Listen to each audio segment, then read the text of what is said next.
Hey guys, SK360 here from LS2 GTO and BuckeyeGoats.com.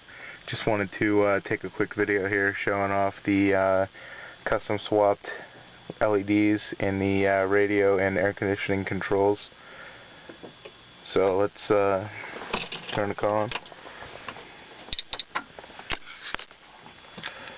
Alright, now let's turn the lights on.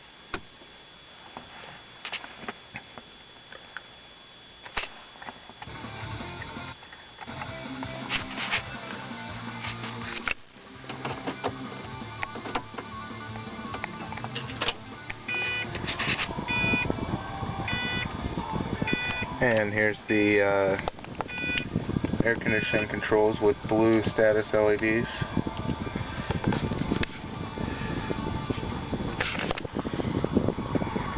See if we can dim it.